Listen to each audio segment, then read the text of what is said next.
Hey! Bienvenue dans ce troisième et dernier épisode pour la rénovation de notre beau vélo Peugeot. Donc si vous n'avez pas vu les vidéos précédentes, je vous laisse aller les voir. Et nous, on va s'occuper de terminer ce beau bébé. Et donc Guidoline, je vais la recommencer, je vais vous montrer correctement comment le faire. Et nous allons donc le régler, remettre les câbles et puis peut-être l'essayer si le temps le veut bien aujourd'hui. Donc voilà, petit check-up du vélo rapidement, les étriers avaient été posés. On a un petit peu de lumière aujourd'hui donc ça va être vachement agréable. Les manettes aussi, donc de dérailleur et plateau et vitesse avaient été reposées. L'étrier avant. Et le guidon, donc du coup j'ai enlevé la partie de la guidoline qui n'allait pas, j'en ai racheté une autre. Je vous montre. Donc j'ai pris des bouchons de guidon, donc voilà, typiquement bien français avec le drapeau, je l'ai trouvé sympa, on verra donc ce que ça donne. Avec ceci, on dirait que je vous fais les courses. Donc les cocottes, j'ai pris des cocottes noires classiques et la guidoline, j'ai pris une guidoline noire. Je me suis dit que ça irait aussi bien avec le vélo. On avait essayé avec la guidoline marron. Je trouvais que ça faisait vachement joli, mais je me suis dit noir pour cette fois-ci. Et puis la guidoline marron, de toute façon, n'était pas faite pour aller dessus, beaucoup trop courte. J'ai évidemment donc repris un petit peu de graisse et des embouts pour les câbles. Et donc voilà, je voulais vous montrer aussi l'extracteur avec lequel j'avais enlevé le plateau. Et puis aujourd'hui c'est pareil, on va le remettre. Donc première étape aujourd'hui, nous allons donc déjà remettre les manivelles sur le vélo pour pouvoir y réinstaller par la suite les dérailleurs avant et dérailleurs arrière pour remettre un petit peu tout ça en place. Alors, donc j'ai pris ma deuxième manivelle évidemment. Je vais vous montrer ça le plus clairement possible pour que vous puissiez le remettre si jamais comme moi vous l'avez enlevé.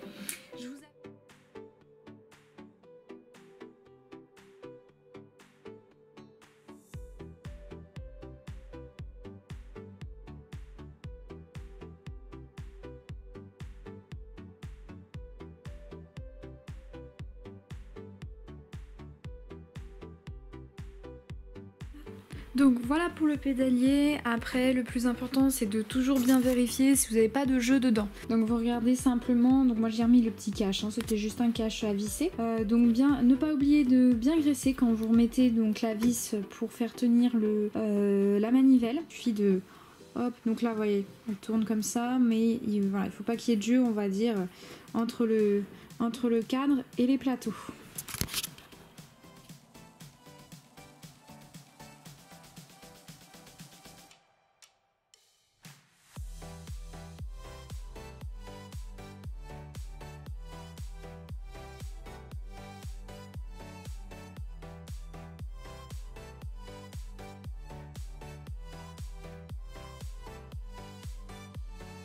Alors, donc, round 2 pour la pose de la guidoline. Cette fois-ci, en espérant que ça soit la bonne. On va déjà commencer par poser les premiers morceaux de guidoline. Quand vous en achetez, donc vous avez le rouleau avec les boutons et vous avez toujours deux petits morceaux de guidoline. Donc c'est ceux qui vont aller, comme je vous le disais la dernière fois, protéger ici et cacher le maintien de manette de frein. Donc moi je vais la couper à la bonne taille avec un cutter.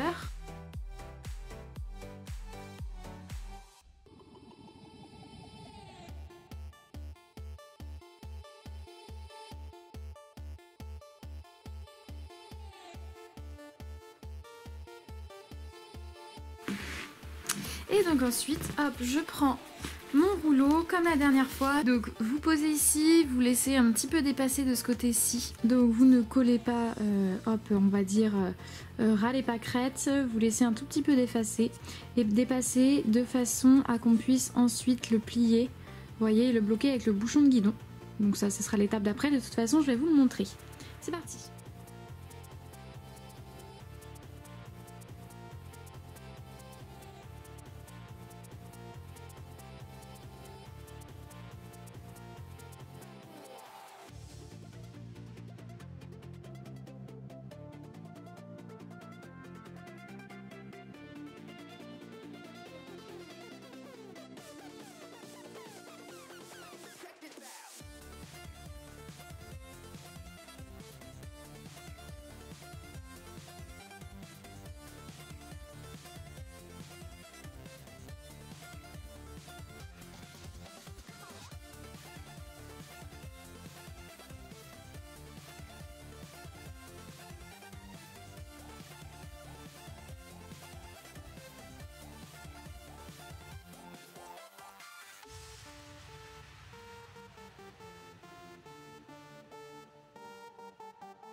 Alors c'est tout bon du coup pour la remise de la guidoline, de la cocotte et des bouchons. Donc ça rend plutôt pas mal. Je suis contente du choix. Finalement on sera pas sur du cuir marron façonné à la main, etc. Mais on sera quand même sur quelque chose d'assez quali, donc ça le fait quand même. Je vais donc maintenant vous montrer comment remettre votre dérailleur, déjà comment le reconstruire parce que moi je l'ai enlevé en entier, donc voilà, faudra remettre. Donc dérailleur arrière, et il y aura aussi la pose du dérailleur avant, donc celle-ci qui est beaucoup moins compliquée. Donc du coup pour la pose du dérailleur avant, donc là je l'ai pas serré, donc j'avais juste ces deux vis ici à remettre pour pouvoir l'attacher autour du cadre, et moi personnellement j'avais enlevé, c'est pareil, la petite vis ici avec le caoutchouc pour le dérailleur arrière. Donc il est en plusieurs parties, la première ici avec donc ce type de vis là qui va aller donc dans ce sens là. Et ensuite il va y avoir donc la pose des galets, donc pareil, reconstitution ici je vous l'ai faite, donc une première partie ici, voilà, avec ce morceau à l'intérieur.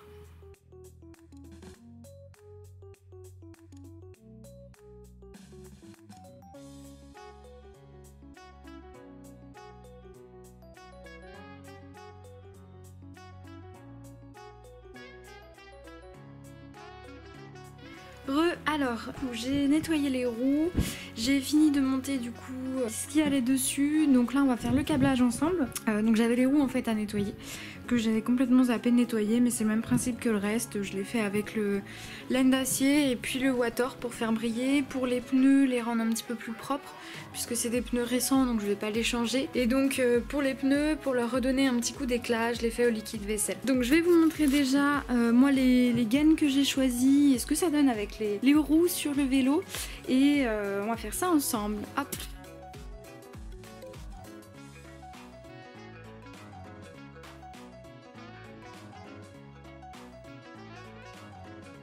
Donc du coup voilà, donc les deux gaines sont différentes, que ce soit pour la gaine de frein ou pour la gaine de dérailleur. Donc moi j'ai pris de la gaine blanche, je trouvais que ça allait pas mal avec le vélo, comme ça le laissait assez neutre. Voilà, on partait pas dans un truc très coloré, je l'avoue, mais bon, ça fera propre. Et donc pareil pour du coup les câbles donc dérailleur et câbles de frein. Évidemment j'ai pris du route. Le but c'est de coincer donc l'embout ici dans l'encoche prévue à cet effet. C'est pour ça qu'il ne faut pas vous tromper quand vous prenez des câbles. Bien prendre câble VTT si vous avez un VTT, ou un câble route si vous avez un vélo route. Donc en fait c'est tout bête, pour le mettre pas besoin de forcer dans ce sens là. Vous avez donc un peu là l'autre côté du câble ici qui est totalement nu, donc en fait vous avez juste à le passer en sens inverse de ce côté-ci pour venir bloquer en bas le petit embout. Voilà, donc j'ai fait passer mon fil ici. Évidemment si vous le laissez comme ça vous allez pouvoir le bouger et le ressortir. De toute façon ce sera tendu par la suite, puisque pour freiner, hop, on tire sur le câble, donc on n'a pas besoin de laisser du mou en fait, il faut tout le temps qu'il soit tendu. Ensuite je vais prendre donc ma gaine de frein qui est un peu plus épaisse, et je vais passer le câble dedans en mettant voilà le petit embout hop de ce côté-ci. Et donc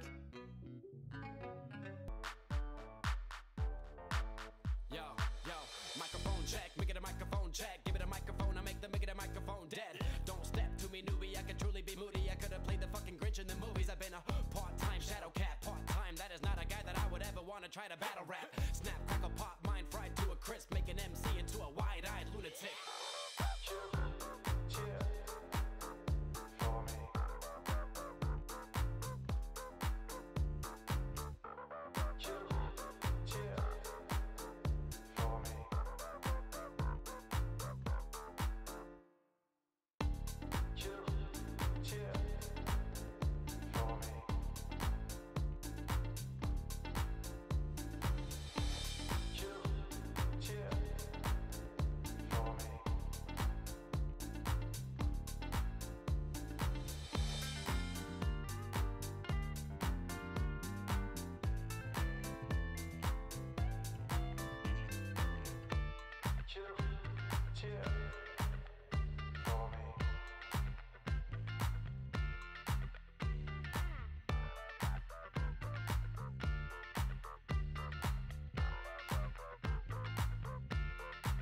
Alors du coup, je sais plus ce que je vous ai montré, c'était hier pour moi, donc faites pas attention évidemment au mur et au bordel, hein. Donc voilà, donc pour le frein avant c'est fait, donc voilà la gaine passe ici, et donc j'ai réglé ensuite l'étrier, je vais vous montrer à l'arrière, c'est le même principe, et j'ai fait aussi donc le frein arrière, donc là je l'ai fait passer ici pour pas être embêtée.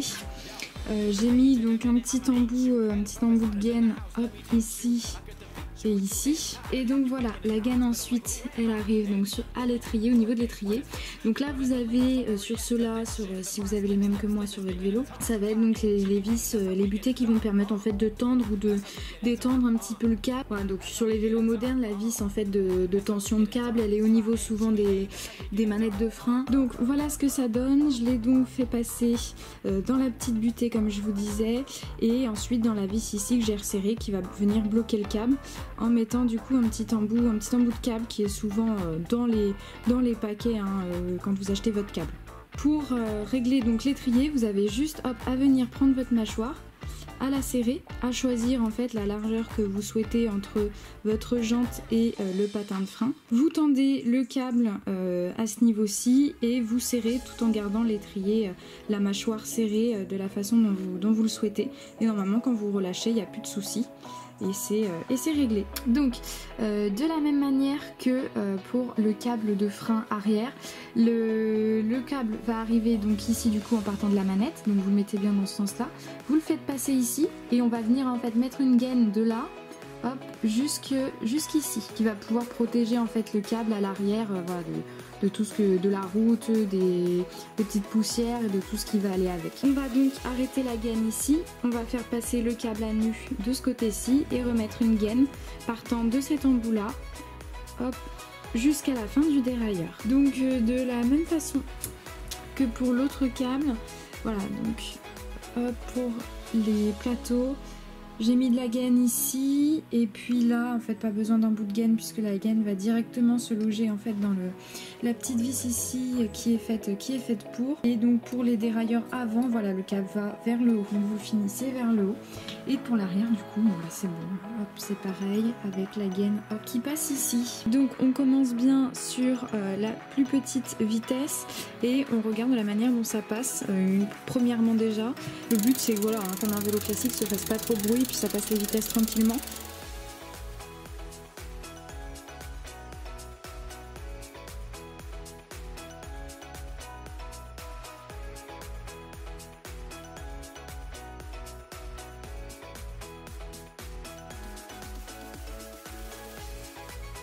Bon, du coup, on se retrouve au moins 2 semaines plus tard, voire 3, je ne sais pas du tout combien de temps j'ai laissé cet épisode passer, mais en fait j'étais en recherche de sel et de tiges de sel, et le problème c'est que j'ai acheté 2 tiges de sel, mais bon, ça n'allait pas du tout au niveau de la taille, et en fait j'arrive pas à...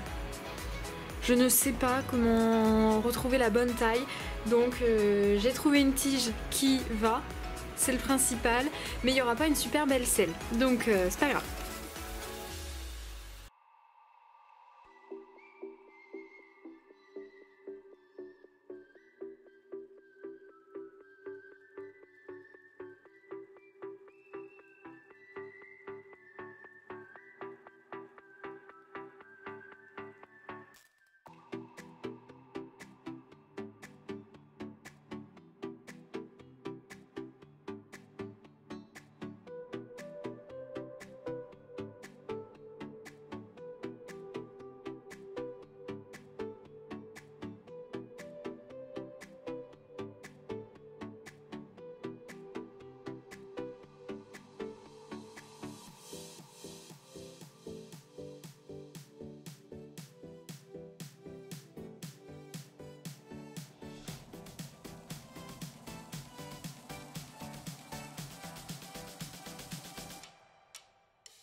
Voilà tout le monde, donc cette petite série sur la restauration du vélo Peugeot est terminée.